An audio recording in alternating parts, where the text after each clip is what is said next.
Start with Devon, the decision to decide to send him down to Rochester. What went into it?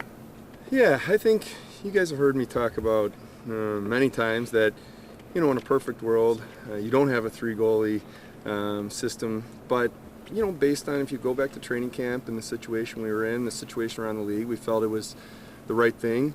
And then obviously ran into some injuries. Devon was out for a little while. Combs was out for a little while. So just kind of getting ourselves into a spot where this felt like the right time. We also look ahead at the schedule, and it's in a situation for Devon where maybe he was going to get in a game a week or something like that, and then we really aren't going to have much practice time in December. So this is all part of the process. We're super excited about Devon and believe in him, and just feel like this is an opportunity for him to get in a rhythm, get sharpened up, even through some more structured practice reps, and that's something that we have the luxury and the ability to do right now, and I think it's the right decision at this time. Yeah, we had a good meeting yesterday.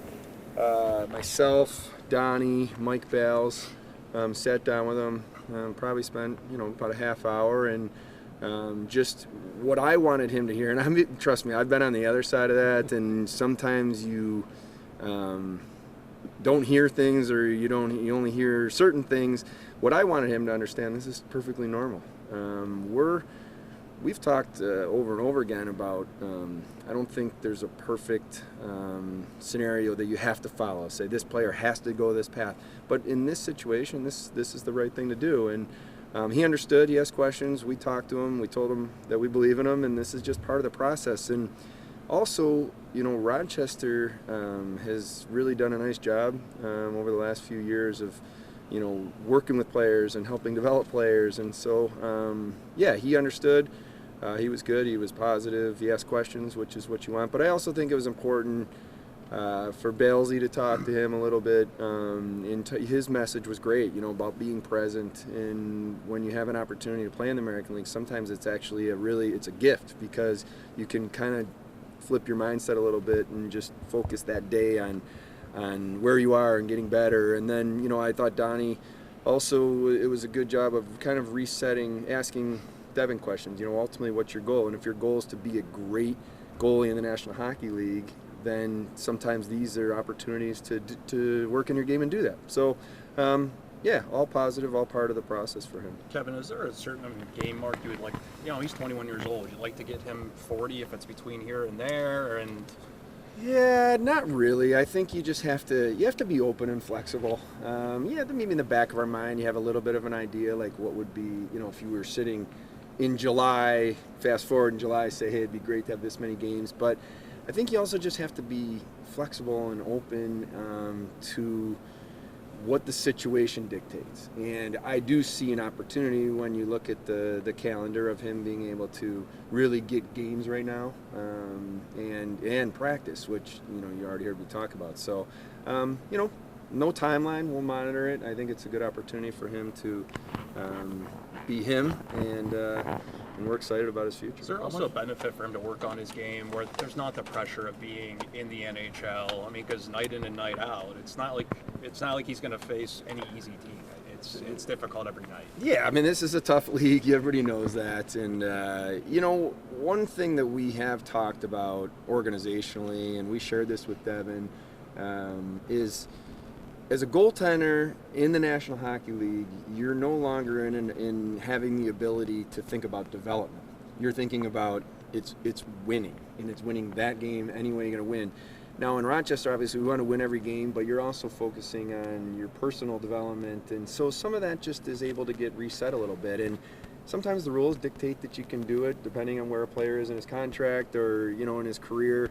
This is an opportunity that I think is really good for him, and that was the message yesterday. I'm positive. How much did Ukko-Pekka's emergence play a role in this? That he might he's probably going to get the net more. Yeah, like we've talked a lot, about earning everything, right? And having internal competition is more this year than it's been in other years, just in all positions. So what's great is UPL's earning more ice time, earning the net, and I think that's a great thing. It's a great thing for him. It's a great thing for our team. But of course, it comes into play, and also health. You know, you got to make sure where were we with, you know, Comrie coming back and his health, and wanting to make sure that we're doing everything, you know, for our roster to be giving ourselves every chance to win. But yeah, for sure that plays a part in it. How much of this is also a part of giving Donnie more flexibility with creating a lineup as well? Well, you know, we've always talked about there could be a situation where, you know, the roster dictated us having to make a decision even before we were potentially ready. In this situation, it didn't. You know, you've been juggling different guys in and out of the lineup with injuries and health, but, you know, for the most part, the 3 goalie, you know, up to this point hasn't affected our ability to make decisions or do different things. But we did know in the back of our mind, if that ever happened, then we'd have to make that decision. But this wasn't done for that reason. This was done because we think it's the best thing for Devon. What stood out to you about the backup? I mean, he looks Calm and confidence. I believe that, you know, I think this league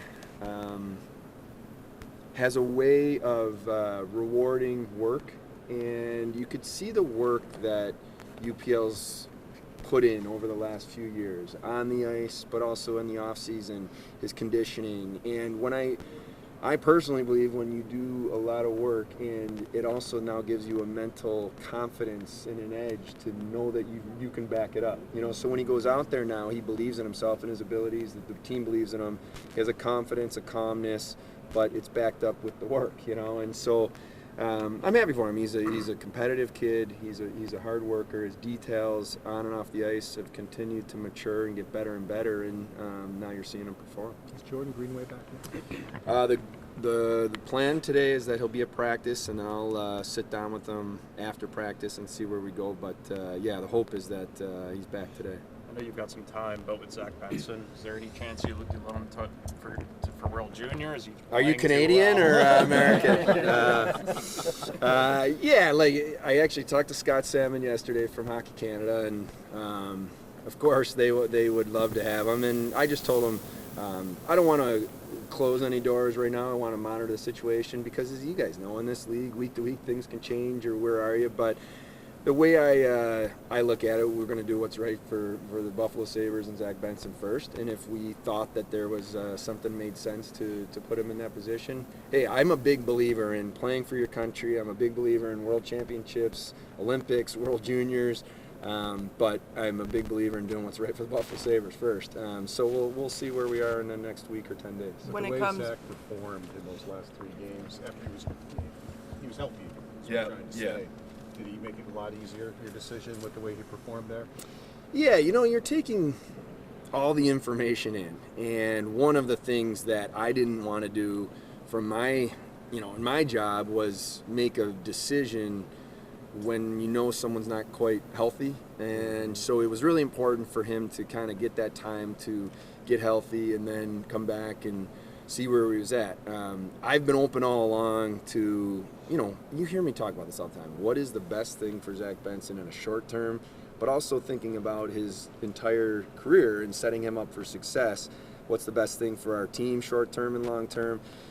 When I look at him and I look at his way he's impacted the games, and everybody could say that, hey, that's a highlight reel goal and that's great. But you know, where is he in the lineup? Where are his minutes? How is the coach using him? That all is information that's really important projecting. And we know he's 18 years old. We know he's going to have days where maybe he comes out of the lineup just to give him a rest. You know, it's hard to play even back-to-back. So there could be times where it's not even performance. We just might see he's dragging a little bit. Let's recharge him. So just with all the information we have, we felt that it put our team and him in the best position to keep him. And, you know, I thought in New York he was excellent. You know, just he's been excellent all year, but I thought he was in a game like that against a top team in Madison Square Garden. He was calm. He made a lot of plays. He was in on scoring chances all game, and we're excited about it. When it comes to the fluidity of roster work, obviously Patrick Kane is not here. How close were you guys to the end of that? What was that process going like? Yeah, I mean, it's I always a little hesitant to get too much into the details of, you know, other teams' players or free agents and negotiations or anything.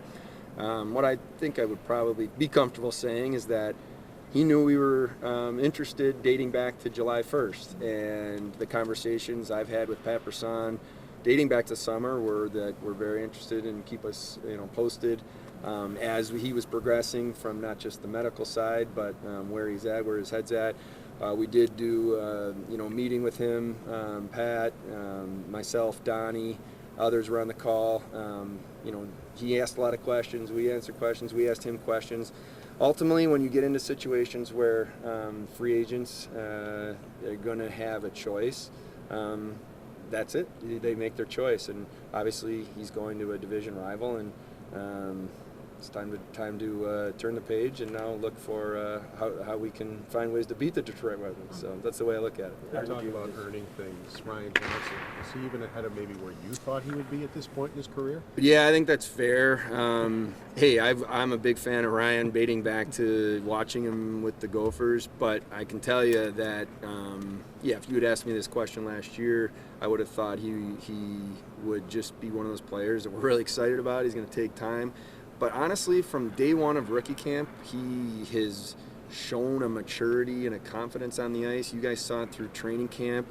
We felt at the end of training camp that he was excellent and could have been here with us. But when an opportunity arose that he could come up and step in the lineup, I didn't want it to just be, as a 7th B or whatever. If he was going to get in the chance to play, let's see where we're at. And then he's been tremendous. So, again, it's similar to Zach. Maybe there's games he comes out here or there. We'll kind of monitor. We'll take it day by day. But so far, he's been excellent.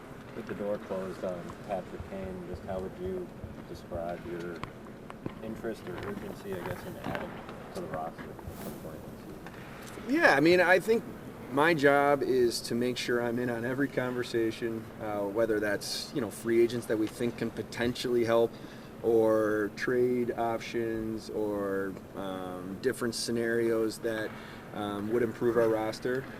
I'm always open. I'm not doing my job if I'm not on the phone figuring out who's available, who's out there. Maybe sometimes things that you didn't expect to happen with your own roster happen. So you have to be flexible and able to react to that. But, I think what we want to do, we're a quarter of the way into the season now. This is not a few games in. Never in my position, or at least my personal belief, is you don't want to overreact, you don't want to be emotional, but you also need to be looking at facts and be honest. And now we're a quarter of the way in. I feel that our compete level hasn't been good enough night in and night out to get consistent results, and that's why I think that's where we're at, 500. So we need internally with the people here to raise our kind of consistent compete, and then your talent comes out. And I think that's the next step for our team. But if there's a way to make our team better, we're going to do it. Well, I think sometimes you commit. Hey, it's easy for me to say this. You commit to a young roster. Everybody knows we're the youngest team in the league, and you can say, is that part of it?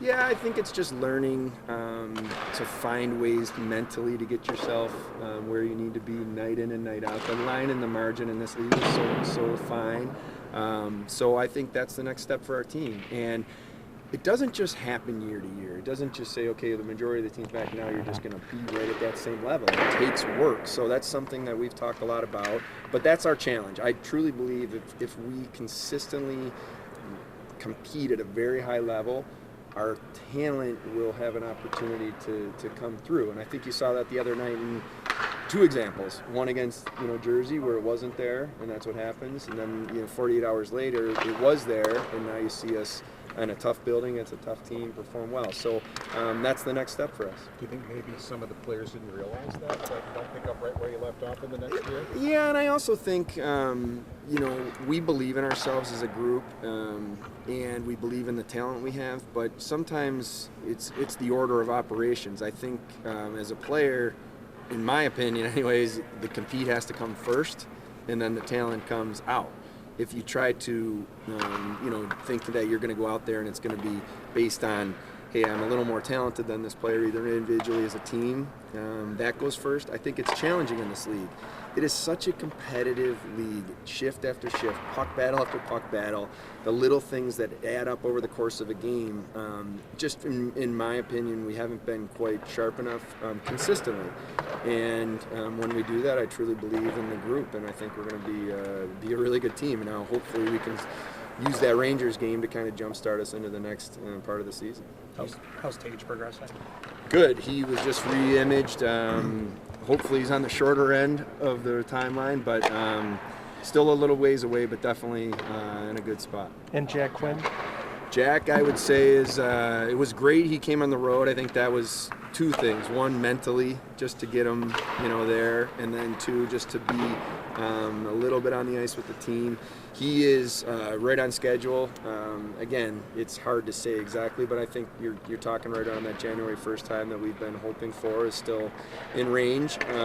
But he's doing well, and Zemgus Skirgenson's still in week-to-week range, but I talked to him quite a long time yesterday and seems to be in a good spot too. So.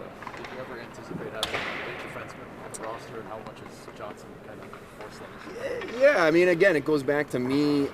You can have a plan, but you have to be open and flexible and know that you have to be willing to change course sometimes if it's the right thing for the team. Donnie loves AD for practice, so he'd tell you all the time, if we got a limited roster, we'd have, that would be the way it always would be, but the roster is going to dictate that. Sometimes the decisions you make are based on, where you are health-wise, but I think the key for all of this is whatever decisions we make, it's because we think it's going to help us today and win hockey games and, moving forward. So if that's AD, that's AD. If it's 3 goalies, it's 3 goalies. But we have to be willing to evolve and make changes if we think it makes sense. You mentioned you committed to a young roster and it got a little younger with 3 week in road going, but what led to them earning that? And what's been your brief impression since they've been out? Well, I think they're obviously 2 guys we're really excited about, moving forward. They earned the opportunity to be here. They've been excellent, dating back to last year, quite honestly. But, the first quarter of the season in Rochester, both top 10 guys in the league in scoring, performing well at really young ages in that league. So there was an opportunity to get him here, get him a taste a little bit, and that's why the decision was made. Well, kind of in a day-by-day situation with them. We'll see where they are, where they fit in the lineup. Because sometimes it's not just about are they here or not. It's about where would they fit. Does it make sense if they're playing a limited role? Does it make sense just to move them back, get them playing more minutes, all that stuff. So we'll monitor it here moving forward. With Devon, you mentioned he's a competitive guy. Probably didn't have the AHL in his brain this summer or early in the season. But how much comfort do you have as he's dealing with that he's going to Seth? Devon might not be super familiar with him yet, but he's kind of handled a lot of these young guys. I mean, I can't say enough good things about Seth Appert and what he's done since he joined our organization. You go back a few years ago, the conversations that I had with him, were about prioritizing development, and I don't think you have to separate it. It's in the American Hockey League, it's focused on winning or focused on development. You can do both, and he's proven that with the way the team's performed. Jason Kermanos has done a great job in kind of insulating that roster. But Seth's completely on board with, and we talk every day about what we're doing here, how it aligns with Rochester, ultimately the goal, and how we work these different players. So his background as a college coach, NTDP coach, lined up for what I philosophically felt was right to have in Rochester, and he's been awesome. So yeah, it does give you comfort because he's proven over and over again he knows how to handle young top players that are. It's not just about on the ice too, it's what they're going through off the ice, and Seth has a real good handle on that, so that definitely plays a role in it as well. All right, everyone, have a great day.